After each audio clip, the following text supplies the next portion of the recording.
Hey, what's up, guys? It's Luke, and you're watching Luke the Gathering. Thanks for being here and checking out the channel. Today, it's actually Friday when I'm filming this, and I just got back from Friday Night Magic. I had a blast and was drafting Brothers War, and guess what? 2-1 finish, not bad. Made it to the sort of the top seeded matchup at the end. Lost to a really good player who actually we were playing the same colors, green and white. We were both Selesnya.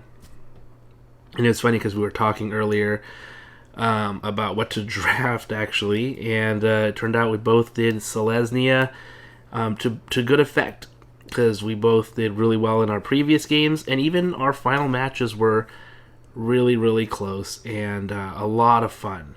So, I've been drafting a lot of Selesnya in Brothers War, and it's interesting because at first I thought my thoughts on Brothers War have really shifted and changed. So at first it was like red black was the thing, and it still is really good. I think it's really powerful. But then it shifted into green and white with more power stones, because at first I was like, okay, this was what it was supposed to be, but Power Stones didn't seem to be doing what they were supposed to do. They were getting run over by aggro decks. But for whatever reason, white has a good chance to stop a lot of aggro in the beginning, and then green has a big chance to stop aggro in the end because the creatures are so large. So I feel like Selesnya has been doing really, really well for me. And so it was natural to draft Selesnya, and then some of the picks just out of the pack really just led me into that archetype. So it worked out really well. My deck was ramping really well, and I actually drafted some really great cards that I think helped me to my result. So with that being said, we're going to take a look at the cards I drafted and talk about sort of the All-Stars and the cards that maybe didn't do as well, but I'd love to hear your opinion of the deck that I drafted. So without any further ado, let's turn the camera around and check it out.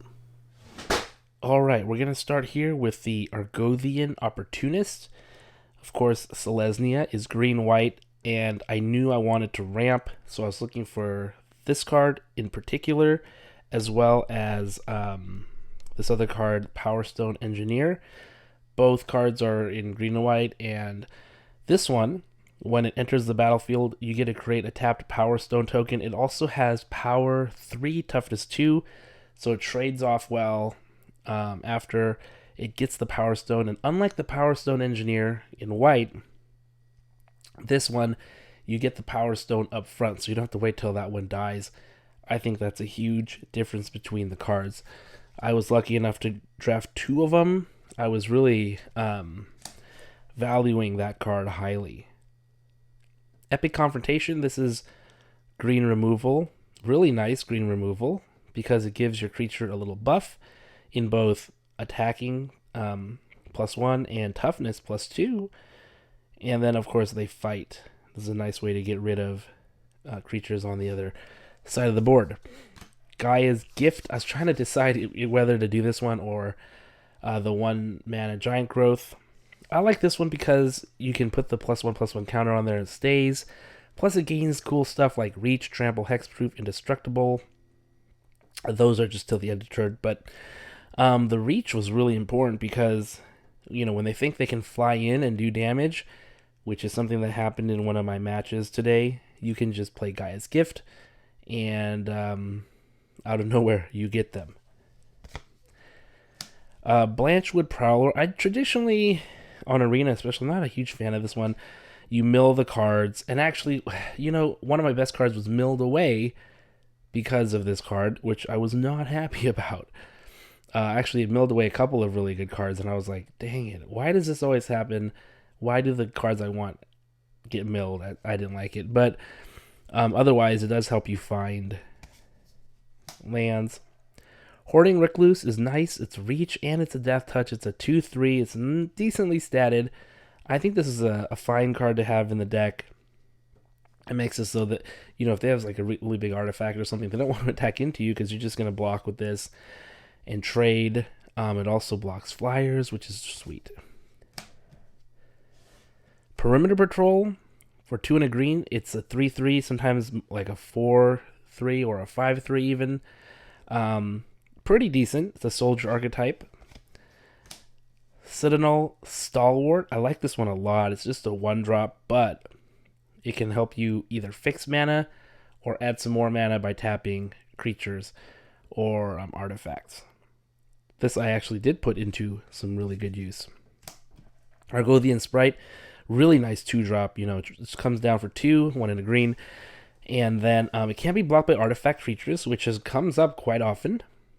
And then for 7, it seems like a lot, but this deck got to 7 mana pretty easily, and you can get 2 +1/+1 counters on the Sprite. And I did that quite a few times. I put the Medic in because it had a good toughness. I felt like for 2 and a white, this would be a great early game creature to have on the board. They don't really want to attack into it. It can block and then gain life. But actually, there was a card, which I'll discuss later on, that I added to this one that just made this card go way over the top. Disenchant, of course, Brothers War, so many artifacts. Disenchant's going to be great. Same thing with enchantments. Repair and Recharge. This was really good because it helps you get whatever you need back onto the battlefield, plus garnering you a Power Stone. Prison Sentence is great removal. My favorite thing that's in addition to this is that you get a Scry 2. And Scrying 2 is just so awesome. It feels great to be able to do that and try to figure out what you're going to do next. Tower Worker, decent. At one point I was trying to get all of the workers. It didn't quite work out. Here's a surprising card, Blanche Wood Armor. This is a card I think most people would say don't put in your deck. I think this is a fun card. I had enough forests that when this came down, it was worth the card. And I put this on the Medic, and it just gained so much life. It was incredible, because the Medic was like, it's 1/4 already. If you have 3/4, it's a 1, that's like it's a 4/7.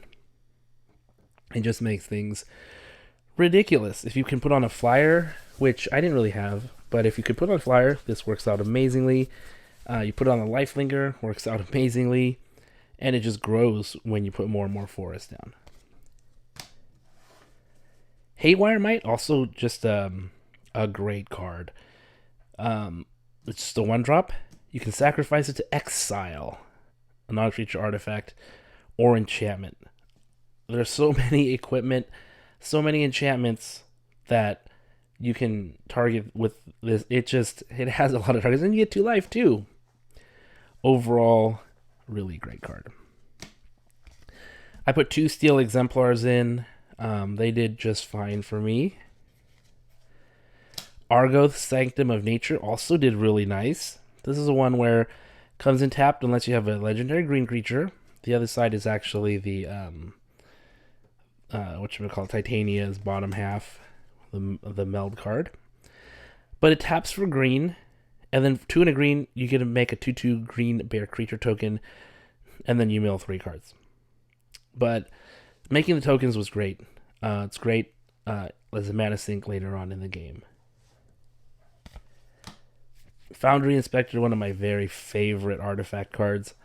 Makes all your artifacts cost 1 less, and that's a huge difference, especially when you have larger, bigger artifacts. This thing, I really love this thing. Key to the City was just sweet. Discard a card. There's a creature that can't be blocked. Helps you draw extra cards as well. Just a really awesome way to get through.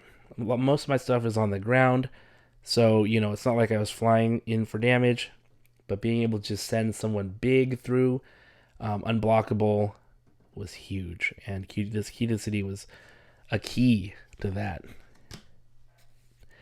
Yoshian Dissident is sweet. Whenever an artifact enters the battlefield, you get to put a +1/+1 counter on target creature you control. There are so many artifacts, and mine was a Selesnya artifacts deck for sure. So Yoshi and Dissident, they knew they had to take this out very quick. So it didn't stay on the board for too long. Occasionally it gave, a few +1/+1s out before the opponent said, enough with that one. Now, I did not draft a Portal to Phyrexia.